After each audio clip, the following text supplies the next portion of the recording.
ಚಿತ್ರದುರ್ಗದಲ್ಲಿ ಮೇ 9ನೇ ತಾರೀಕು ನಡೆಯಲಿರುವಂತಹ ಯಡಿಯೂರಪ್ಪನವರ ಅಭಿಮಾನೋತ್ಸವದ ಸಿದ್ಧತೆಯನ್ನ ಬಿಜೆಪಿ ರಾಜ್ಯಾಧ್ಯಕ್ಷರಾದ ವಿಜೇಂದ್ರ ಖುದ್ದು ಪರಿಶೀಲನೆಯನ್ನ ಮಾಡಿದರು.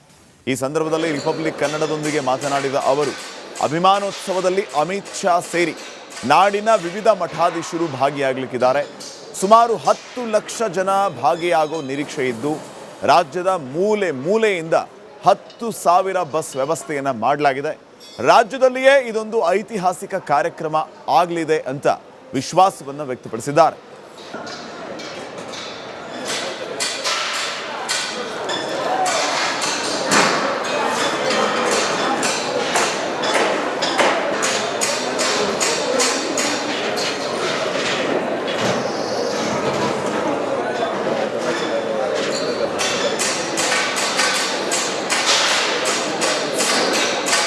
ದಕ್ಷಿಣ ಭಾರತದಲ್ಲೇ ಬಿಜೆಪಿ ಪಕ್ಷವನ್ನು ಕಟ್ಟಿ ಬೆಳೆಸಿದ ರಾಜಕಾರಣಿ ಅಂದರೆ ಅದು ಯಡಿಯೂರಪ್ಪ ಅವರು.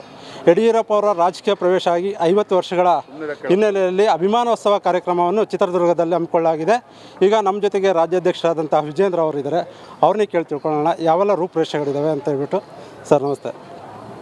ಏನಂದರೆ ಈಗ ಚಿತ್ರದುರ್ಗ ಕೋಟೆ ನಾಡು ಮತ್ತೆ ಐತಿಹಾಸಿಕ ಕ್ಷಣಗಣನೆ ಶುರುವಾಗಿದೆ.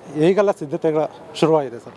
ಕೋಟೆ ನಗರಿ ಚಿತ್ರದುರ್ಗದಲ್ಲಿ BS ಯಡಿಯೂರಪ್ಪನವರ ಅಭಿಮಾನೋತ್ಸವದ ಈ ಅಪರೂಪದ ಕಾರ್ಯಕ್ರಮಕ್ಕೆ ಇಡೀ ಚಿತ್ರದುರ್ಗ ನಗರವೇ ಇವತ್ತು ಸಜ್ಜಾಗಿರುವಂಥದ್ದು, ಅಲಂಕಾರಗೊಂಡಿರ್ತಕ್ಕಂಥದ್ದು. ಎಲ್ಲ ಕಡೆ ಇವತ್ತು ಬಂಟಿಂಗ್ಸು, ಫ್ಲೆಕ್ಸ್ಗಳು ಎಲ್ಲವನ್ನು ಕೂಡ ತಾವು ನೋಡ್ತಾ ಇದ್ದಾರೆ. ಇಡೀ ನಗರ ಇವತ್ತು ಸುಂದರವಾಗಿ ಸಿದ್ಧವಾಗಿ ನಿಂತಿದೆ. ಯಡಿಯೂರಪ್ಪನವರು ಅಂತ ಹೇಳಿದ್ರೆ ಯಾವುದೇ ಒಂದು ಜಾತಿಗೆ ಸೀಮಿತ ಆಗಿರ್ತಕ್ಕಂಥ ನಾಯಕರಲ್ಲ, ಅವರು ಜನನಾಯಕ. ರಾಜ್ಯದ ಎಲ್ಲ ಸಮಾಜ, ಎಲ್ಲ ಸಮುದಾಯ, ಎಲ್ಲ ವರ್ಗದ ಜನ ಅವ್ರನ್ನ ಒಪ್ಕೊಂಡಿರುವಂಥದ್ದು. ಅದೇ ರೀತಿ ಈ ಕಾರ್ಯಕ್ರಮಕ್ಕೆ ನಾಡಿನ ಎಲ್ಲ ಜಗದ್ಗುರುಗಳು, ಎಲ್ಲ ಸಮಾಜದ ಪರಮ ಪೂಜ್ಯರು ಎಲ್ಲರೂ ಕೂಡ ಈ ವೇದಿಕೆಯಲ್ಲಿ ಇರ್ತಾರೆ. 10 ಲಕ್ಷಕ್ಕೂ ಹೆಚ್ಚು ಸಂಖ್ಯೆಯಲ್ಲಿ ಅಭಿಮಾನಿಗಳು ಕೂಡ ಬರ್ತಾ ಇದ್ದಾರೆ. ದೊಡ್ಡ ಸಂಖ್ಯೆಯಲ್ಲಿ ತಾಯಂದರು ಕೂಡ ಬರ್ತಾ ಇದ್ದಾರೆ. ಭಾಳ ಪ್ರಮುಖವಾಗಿ ಉಕ್ಕಿನ ಮನುಷ್ಯ, ದೇಶದ ಉಕ್ಕಿನ ಮನುಷ್ಯ ಅಂತ ಖ್ಯಾತಿಯಾಗಿರುವಂಥ ಅಮಿತ್ ಶಾಜಿಯವರು ಅವರು ಕೂಡ ಈ ಕಾರ್ಯಕ್ರಮ ಬರ್ತಾ ಇರೋದ್ರಿಂದ ಇಡೀ ರಾಜ್ಯದಲ್ಲಿ ಒಂದು ರೀತಿಯ ಉತ್ಸಾಹದ ವಾತಾವರಣ ನಿರ್ಮಾಣ ಆಗಿದೆ. ಸುಮಾರು ಎಷ್ಟು ಜನ ನಿರೀಕ್ಷೆ ಇದೆ ಮತ್ತು ಅವು ಬಂದಂಥ ಜನಗಳಿಗೆ ಯಾವುದೆಲ್ಲ ವ್ಯವಸ್ಥೆ ಮಾಡಲಾಗಿದೆ ಸರ್? 10 ಲಕ್ಷಕ್ಕೂ ಹೆಚ್ಚು ಸಂಖ್ಯೆಯಲ್ಲಿ ಅಭಿಮಾನಿಗಳು ಬರ್ತಾ ಇದ್ದಾರೆ. ಸಾವಿರಾರು ಸಂಖ್ಯೆಯಲ್ಲಿ ಪರಮ ಪೂಜ್ಯ ಸ್ವಾಮೀಜಿಗಳು ಕೂಡ ಬರ್ತಾ ಇದ್ದಾರೆ. ಯಡಿಯೂರಪ್ಪರು ಆಶೀರ್ವಾದ ಮಾಡಬೇಕು ಅಂತೇಳಿ ಬಂದಂಥ ಅಭಿಮಾನಿಗಳಿಗೆ ಎಲ್ಲರಿಗೂ ಕೂಡ ಭೋಜನದ ವ್ಯವಸ್ಥೆ ನಮ್ಮ ಬೆಂಗಳೂರಿನ ಶಾಸಕರುಗಳು ವಿಶ್ವನಾಥ್ ಅಣ್ಣವರು, ಗೋಪಾಲಣ್ಣವರು, ನಮ್ಮ ದಾಸಹಳ್ಳಿ ಮುನ್ರಾಜಣ್ಣವರು, ನಮ್ಮ ಕಟ್ಟಾ ಸುಬ್ರಹ್ಮಣ್ಯ ನಾಯ್ಡು, ರಾಮಮೂರ್ತಿಯವರು, ನಮ್ಮ ಕೃಷ್ಣಪ್ಪನವರು, ಇವರೆಲ್ಲರ ನೇತೃತ್ವ, ಭೋಜನ ವ್ಯವಸ್ಥೆ ಅವರೇ ನೇತೃತ್ವನ ವಹಿಸ್ಕೊಂಡಿದ್ದಾರೆ. ಬಂದಂಥ ಅಭಿಮಾನಿಗಳಿಗೆ ಯಾವುದೇ ರೀತಿ ತೊಂದರೆ ಆಗಬಾರ್ದು. ಪಾರ್ಕಿಂಗ್ ವ್ಯವಸ್ಥೆ ಸುಮಾರು 10,000 ಬಸ್ಗಳಿಗೆ ನಿಲ್ಲಿಸೋದಕ್ಕೆ ವ್ಯವಸ್ಥೆ ಮಾಡಲಾಗಿದೆ. ಸುಮಾರು 50,000 ಏನು ಕಾರ್ಗಳು, 4 ವೀಲರ್ಸ್ ಅವನ್ನು ಕೂಡ ನಿಲ್ಲಿಸೋದಕ್ಕೆ, ಯಾಕಂದರೆ ಬಿಸಿಲಿರೋದ್ರಿಂದ ಭಾಳ ದೂರನೂ ಕೂಡ ನಿಲ್ಲಿಸೋದಕ್ಕಾಗೋದಿಲ್ಲ. ಆ ರೀತಿ ಎಲ್ಲವನ್ನೂ ಕೂಡ ಭಾಳ ವ್ಯವಸ್ಥಿತವಾಗಿ ಆಗಿರೋದು. ಯಾರೆಲ್ಲ ರಾಜಕಾರಣಿಗಳು ಬರ್ತಿದ್ದಾರೆ ಸರ್? ಎಲ್ಲರೂ ಕೂಡ ಬರ್ತಾರೆ. ನಮ್ಮ ಶಾಸಕರು, ಮಾಜಿ ಶಾಸಕರು, ಸಂಸದರು, ಕೇಂದ್ರ ಸಚಿವರುಗಳು, ಮಾನ್ಯ HD ಕುಮಾರಸ್ವಾಮಿ ಅವರು ಎಲ್ಲರೂ ಕೂಡ ಭಾಗವಹಿಸ್ತಾರೆ. ಈ ಮುಂಬರುವ ಚುನಾವಣೆಗಳ ದಿಕ್ಸೂಚಿ ಏನಾದರೂ ಆಗುತ್ತೆ? ಇನ್ನು 2 ವರ್ಷ ಯಾವುದೇ ಚುನಾವಣೆಗಳಿಲ್ಲ. ಚುನಾವಣೆಯನ್ನು ಗಮನದಲ್ಲಿ ಇಟ್ಕೊಂಡು ಇದನ್ನು ಮಾಡ್ತಾ ಇಲ್ಲ. ಯಡಿಯೂರಪ್ಪನವರು ಅಂತ ಹೇಳಿದ್ರೆ ಇಂದಿನ ಯುವ ಪೀಳಿಗೆಗೆ, ರಾಜಕಾರಣಿಗಳಿಗೆ ಎಲ್ಲರಿಗೂ ಕೂಡ ಒಂದು ಪ್ರೇರಣೆ. ಅವರ ಹೋರಾಟ, ಅವರ ಪರಿಶ್ರಮ, ಯಡಿಯೂರಪ್ಪನವರು ಬಡವರ ಬಗ್ಗೆ, ರೈತರ ಬಗ್ಗೆ ಇಟ್ಟಿರ್ತಕ್ಕಂಥ ಕಾಳಜಿ ಇವೆಲ್ಲವೂ ನಮಗೂ ಕೂಡ ಪ್ರೇರಣೆ. ಹಾಗಾಗಿ ಯಾವುದೊಂದು ರಾಜಕೀಯ ಅಲ್ಲ, ರಾಜಕೀಯ ವೇದಿಕೆ ಆಗಿದ್ದರೆ ಜಗದ್ಗುರುಗಳನ್ನ ಯಾರನ್ನು ಕರಿತಕ್ಕಂಥ ಪ್ರಶ್ನೆನೇ ಉದ್ಭವ ಆಗ್ತಾ ಇರಲಿಲ್ಲ. ಇದನ್ನು ರಾಜಕೀಯೇತರವಾಗಿ ಇದಿಷ್ಟು ರಾಜ್ಯಾಧ್ಯಕ್ಷ ವಿಜೇಂದ್ರ ಅವರ ಮಾತಾಗಿದೆ. Veeresh V Challakere, Republic Kannada, Chitradurga.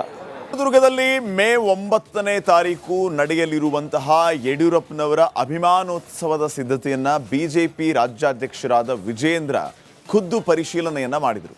ಈ ಸಂದರ್ಭದಲ್ಲಿ ರಿಪಬ್ಲಿಕ್ ಕನ್ನಡದೊಂದಿಗೆ ಮಾತನಾಡಿದ ಅವರು, ಅಭಿಮಾನೋತ್ಸವದಲ್ಲಿ ಅಮಿತ್ ಶಾ ಸೇರಿ ನಾಡಿನ ವಿವಿಧ ಮಠಾಧೀಶರು ಭಾಗಿಯಾಗಲಿದ್ದಾರೆ. ಸುಮಾರು 10 ಲಕ್ಷ ಜನ ಭಾಗಿಯಾಗೋ ನಿರೀಕ್ಷೆ ಇದ್ದು, ರಾಜ್ಯದ ಮೂಲೆ ಮೂಲೆಯಿಂದ 10,000 ಬಸ್ ವ್ಯವಸ್ಥೆಯನ್ನ ಮಾಡಲಾಗಿದೆ. ರಾಜ್ಯದಲ್ಲಿಯೇ ಇದೊಂದು ಐತಿಹಾಸಿಕ ಕಾರ್ಯಕ್ರಮ ಆಗಲಿದೆ ಅಂತ ವಿಶ್ವಾಸವನ್ನು ವ್ಯಕ್ತಪಡಿಸಿದ್ದಾರೆ.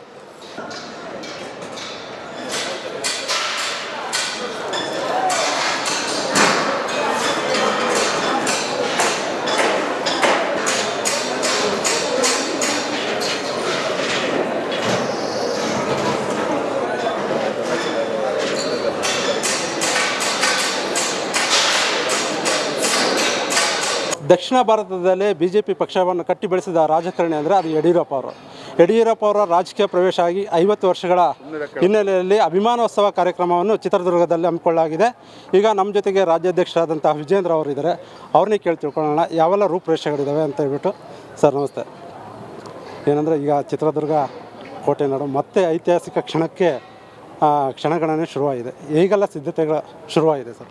ಕೋಟೆ ನಗರಿ ಚಿತ್ರದುರ್ಗದಲ್ಲಿ BS ಯಡಿಯೂರಪ್ಪನವರ ಅಭಿಮಾನೋತ್ಸವದ ಈ ಅಪರೂಪದ ಕಾರ್ಯಕ್ರಮಕ್ಕೆ ಇಡೀ ಚಿತ್ರದುರ್ಗ ನಗರವೇ ಇವತ್ತು ಸಜ್ಜಾಗಿರುವಂಥದ್ದು, ಅಲಂಕಾರಗೊಂಡಿರ್ತಕ್ಕಂಥದ್ದು. ಎಲ್ಲ ಕಡೆ ಇವತ್ತು ಬಂಟಿಂಗ್ಸು, ಫ್ಲಕ್ಸ್ಗಳು ಎಲ್ಲವನ್ನು ಕೂಡ ತಾವು ನೋಡ್ತಾ ಇದ್ದಾರೆ. ಇಡೀ ನಗರ ಇವತ್ತು ಸುಂದರವಾಗಿ ಸಿದ್ಧವಾಗಿ ನಿಂತಿದೆ. ಯಡಿಯೂರಪ್ಪನವರು ಅಂತ ಹೇಳಿದ್ರೆ ಯಾವುದೇ ಒಂದು ಜಾತಿಗೆ ಸೀಮಿತ ಆಗಿರ್ತಕ್ಕಂಥ ನಾಯಕರಲ್ಲ, ಅವರು ಜನನಾಯಕ. ರಾಜ್ಯದ ಎಲ್ಲ ಸಮಾಜ, ಎಲ್ಲ ಸಮುದಾಯ, ಎಲ್ಲ ವರ್ಗದ ಜನ ಅವ್ರನ್ನ ಒಪ್ಕೊಂಡಿರುವಂಥದ್ದು. ಅದೇ ರೀತಿ ಈ ಕಾರ್ಯಕ್ರಮಕ್ಕೆ ನಾಡಿನ ಎಲ್ಲ ಜಗದ್ಗುರುಗಳು, ಎಲ್ಲ ಸಮಾಜದ ಪರಮ ಪೂಜ್ಯರು ಎಲ್ಲರೂ ಕೂಡ ಈ ವೇದಿಕೆಯಲ್ಲಿ ಇರ್ತಾರೆ.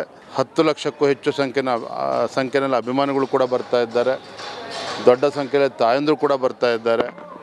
ಭಾಳ ಪ್ರಮುಖವಾಗಿ ಉಕ್ಕಿನ ಮನುಷ್ಯ, ದೇಶದ ಉಕ್ಕಿನ ಮನುಷ್ಯ ಅಂತ ಖ್ಯಾತಿಯಾಗಿರುವಂಥ ಅಮಿತ್ ಶಾಜಿಯವರು ಅವರು ಕೂಡ ಈ ಕಾರ್ಯಕ್ರಮ ಬರ್ತಾ ಇರೋದ್ರಿಂದ ಇಡೀ ರಾಜ್ಯದಲ್ಲಿ ಒಂದು ರೀತಿಯ ಉತ್ಸಾಹದ ವಾತಾವರಣ ನಿರ್ಮಾಣ ಆಗಿದೆ. ಸುಮಾರು ಎಷ್ಟು ಜನ ನಿರೀಕ್ಷೆ ಇದೆ ಮತ್ತು ಅವು ಬಂದಂಥ ಜನಗಳಿಗೆ ಯಾವುದೆಲ್ಲ ವ್ಯವಸ್ಥೆ ಮಾಡಲಾಗಿದೆ ಸರ್? 10 ಲಕ್ಷಕ್ಕೂ ಹೆಚ್ಚು ಸಂಖ್ಯೆಯಲ್ಲಿ ಅಭಿಮಾನಿಗಳು ಬರ್ತಾ ಇದ್ದಾರೆ. ಸಾವಿರಾರು ಸಂಖ್ಯೆಯಲ್ಲಿ ಪರಮ ಪೂಜ್ಯ ಸ್ವಾಮೀಜಿಗಳು ಕೂಡ ಬರ್ತಾ ಇದ್ದಾರೆ ಯಡಿಯೂರಪ್ಪರು ಆಶೀರ್ವಾದ ಮಾಡಬೇಕು ಅಂತೇಳಿ. ಬಂದಂಥ ಅಭಿಮಾನಿಗಳಿಗೆ ಎಲ್ಲರಿಗೂ ಕೂಡ ಭೋಜನದ ವ್ಯವಸ್ಥೆ ನಮ್ಮ ಬೆಂಗಳೂರಿನ ಶಾಸಕರುಗಳು ವಿಶ್ವನಾಥ್ ಅಣ್ಣವರು, ಗೋಪಾಲಣ್ಣವರು, ನಮ್ಮ ದಾಸಹಳ್ಳಿ ಮುನ್ರಾಜಣ್ಣವರು, ನಮ್ಮ ಕಟ್ಟಾ ಸುಬ್ರಹ್ಮಣ್ಯ ನಾಯ್ಡು, ರಾಮಮೂರ್ತಿಯವರು, ನಮ್ಮ ಕೃಷ್ಣಪ್ಪನವರು, ಇವರೆಲ್ಲರ ನೇತೃತ್ವ, ಭೋಜನ ವ್ಯವಸ್ಥೆ ಅವರೇ ನೇತೃತ್ವನ ವಹಿಸ್ಕೊಂಡಿದ್ದಾರೆ. ಬಂದಂಥ ಅಭಿಮಾನಿಗಳಿಗೆ ಯಾವುದೇ ರೀತಿ ತೊಂದರೆ ಆಗಬಾರ್ದು. ಪಾರ್ಕಿಂಗ್ ವ್ಯವಸ್ಥೆ ಸುಮಾರು 10,000 ಬಸ್ಗಳಿಗೆ ನಿಲ್ಲಿಸೋದಕ್ಕೆ ವ್ಯವಸ್ಥೆ ಮಾಡಲಾಗಿದೆ. ಸುಮಾರು 50,000 ಏನು ಕಾರ್ಗಳು, 4 ವೀಲರ್ಸ್ ಅವನ್ನು ಕೂಡ ನಿಲ್ಲಿಸೋದಕ್ಕೆ, ಯಾಕೆಂದರೆ ಬಿಸಿಲಿರೋದ್ರಿಂದ ಭಾಳ ದೂರನೂ ಕೂಡ ನಿಲ್ಲಿಸೋದಕ್ಕಾಗೋದಿಲ್ಲ. ಆ ರೀತಿ ಎಲ್ಲವನ್ನೂ ಕೂಡ ಭಾಳ ವ್ಯವಸ್ಥಿತವಾಗಿ ಆಗಿರೋದು. ಯಾರೆಲ್ಲ ರಾಜಕಾರಣಿಗಳು ಬರ್ತಿದ್ದಾರೆ ಸರ್? ಎಲ್ಲರೂ ಕೂಡ ಬರ್ತಾರೆ. ನಮ್ಮ ಶಾಸಕರು, ಮಾಜಿ ಶಾಸಕರು, ಸಂಸದರು, ಕೇಂದ್ರ ಸಚಿವರುಗಳು, ಮಾನ್ಯ HD ಕುಮಾರಸ್ವಾಮಿ ಅವರು ಎಲ್ಲರೂ ಕೂಡ ಭಾಗವಹಿಸ್ತಾರೆ. ಈ ಮುಂಬರುವ ಚುನಾವಣೆಗಳ ದಿಕ್ಸೂಚಿ ಏನಾದರೂ ಆಗುತ್ತೆ? ಇನ್ನು 2 ವರ್ಷ ಯಾವುದೇ ಚುನಾವಣೆಗಳಿಲ್ಲ. ಚುನಾವಣೆಯನ್ನು ಗಮನದಲ್ಲಿ ಇಟ್ಕೊಂಡು ಇದನ್ನು ಮಾಡ್ತಾ ಇಲ್ಲ. ಯಡಿಯೂರಪ್ಪನವರು ಅಂತ ಹೇಳಿದ್ರೆ ಇಂದಿನ ಯುವ ಪೀಳಿಗೆಗೆ, ರಾಜಕಾರಣಿಗಳಿಗೆ ಎಲ್ಲರಿಗೂ ಕೂಡ ಒಂದು ಪ್ರೇರಣೆ. ಅವರ ಹೋರಾಟ, ಅವರ ಪರಿಶ್ರಮ, ಯಡಿಯೂರಪ್ಪನವರು ಬಡವರ ಬಗ್ಗೆ, ರೈತರ ಬಗ್ಗೆ ಇಟ್ಟಿರ್ತಕ್ಕಂಥ ಕಾಳಜಿ, ಇವೆಲ್ಲವೂ ನಮಗೂ ಕೂಡ ಪ್ರೇರಣೆ. ಹಾಗಾಗಿ ಯಾವುದೇ ಒಂದು ರಾಜಕೀಯ ಅಲ್ಲ, ರಾಜಕೀಯ ವೇದಿಕೆ ಆಗಿದ್ದರೆ ಜಗದ್ಗುರುಗಳನ್ನ ಯಾರನ್ನು ಕರಿತಕ್ಕಂಥ ಪ್ರಶ್ನೆನೇ ಉದ್ಭವ ಆಗ್ತಾ ಇರಲಿಲ್ಲ. ಇದನ್ನು ರಾಜಕೀಯೇತರವಾಗಿ ಇದಿಷ್ಟು ರಾಜ್ಯಾಧ್ಯಕ್ಷ ವಿಜೇಂದ್ರ ಅವರ ಮಾತಾಗಿದೆ. Veeresh V Challakere, Republic Kannada, Chitradurga.